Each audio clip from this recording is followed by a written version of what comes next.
Assalamualaikum warahmatullahi wabarakatuh. Ananda semua kelas 12 CI 1, 2, dan 3.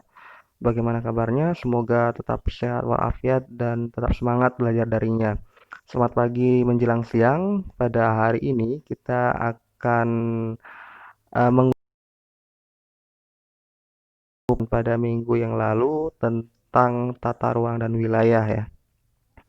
Baik, kita akan menggunakan aplikasi Kio Happy dan pada aplikasi ini beberapa materi yang akan kita bahas adalah tentang konsep wilayah dan tata ruang. Kita awali penjelasan kita yaitu pada bagian tata ruang dan wilayah. Baik, mungkin Anda semuanya sudah membaca tentang apa sih itu wilayah. Dari beberapa pengertian para ahli, Anda juga sudah menyimpulkan bahwa wilayah itu adalah merupakan suatu kesatuan geografis ya atau suatu area yang memiliki karakteristik tertentu yang berbeda dari wilayah lainnya. Ya, sebagai contoh, mungkin Kabupaten Merangin. Karakteristiknya adalah berupa perkebunan sawit dan karet.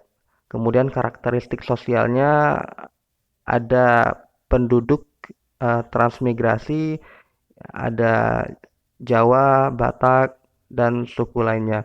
Nah, itu adalah karakteristik sebuah wilayah. Jadi wilayah itu adalah sebuah kondisi geografis yang memiliki karakter tertentu yang bisa dibedakan dengan wilayah lainnya. Jadi intinya seperti itu ya.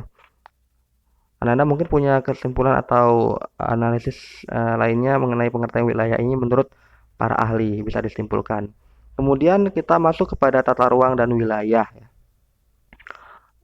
Tata ruang apa sih itu ruang? Ya, mungkin Anda semuanya tahu ya ruang kelas itu apa. Ruang kelas itu tentu ada sebuah ruang yang ada kursi, meja, papan tulis, dan segala sesuatunya ya. Dan tentu kursi, meja, papan tulis itu diposisikan sesuai dengan peruntukan atau ya yang disesuaikan ya. Artinya tidak mungkin papan tulis nanti ditempatkan di belakang, pasti di depan dan meja dan kursi disusun berdasarkan keperluan ya, berdasarkan tujuan dari pembelajaran sendiri. Jadi itu adalah pengertian ruang dan itu adalah tata ruang kelas. Jadi area atau wilayah, misalnya area kabupaten, itu juga disebut sebagai ruang. Walaupun mungkin nggak ada atapnya, nggak ada ya seperti ruang kelas, tapi itu diibaratkan sebagai ruang, di mana ruang itu harus ditata. Ibu kota Kabupaten Merangin, kenapa di Bangko? Itu diposisikan karena beberapa faktor atau alasan, misalnya titiknya, lokasinya itu relatif di tengah-tengah, kemudian bisa diakses oleh siapa saja.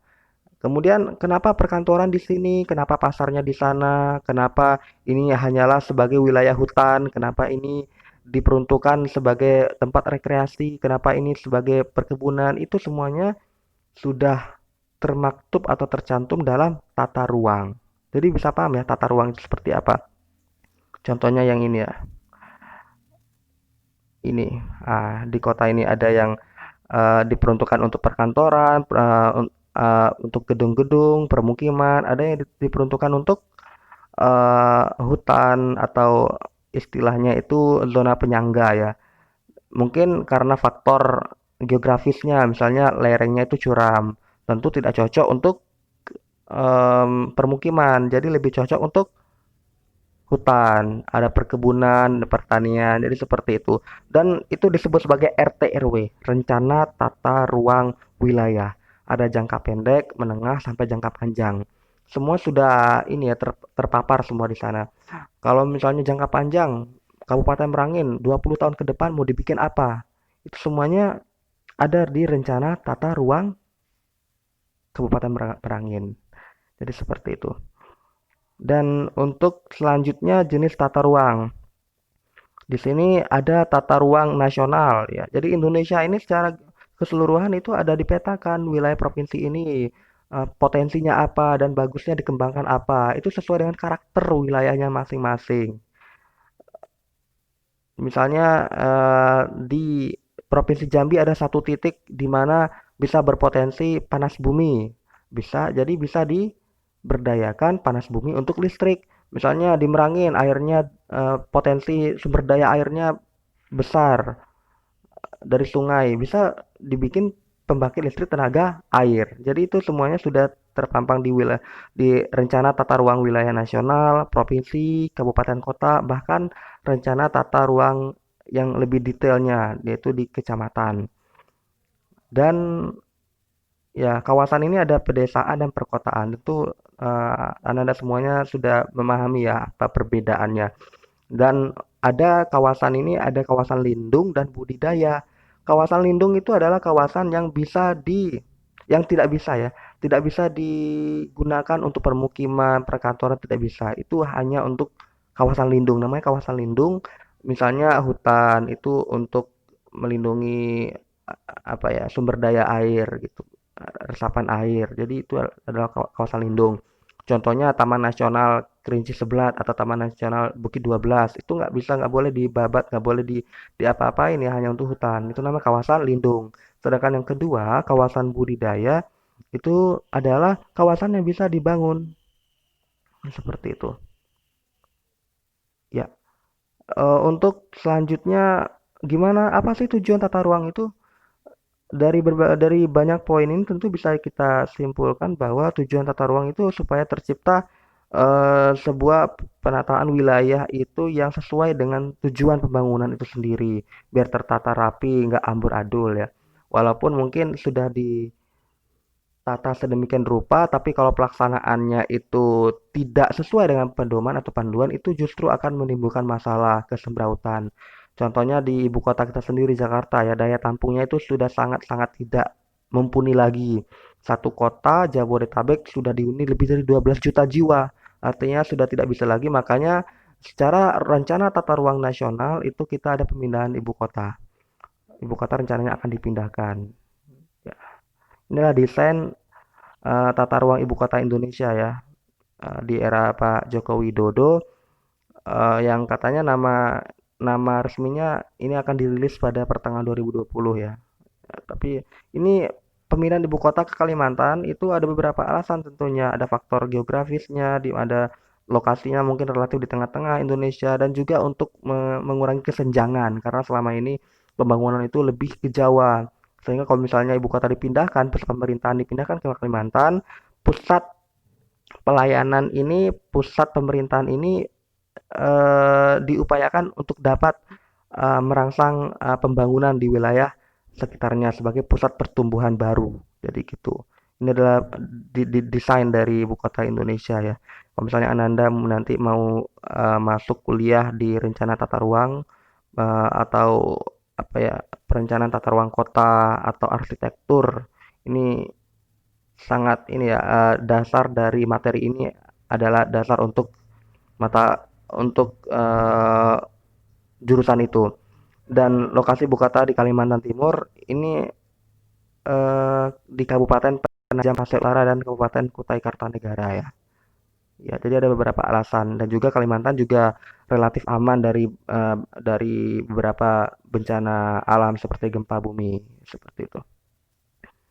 Baik, ya sepertinya itu saja untuk penjelasan kita dan kita masuk kepada diskusi yang sudah kita lakukan.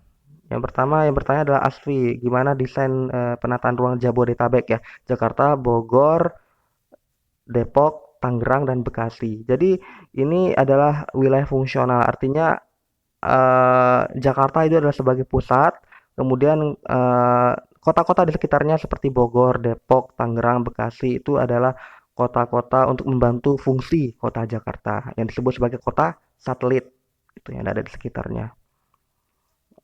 Dan penataan ruangnya mungkin saat ini apa ya, sangat cukup rumit ya.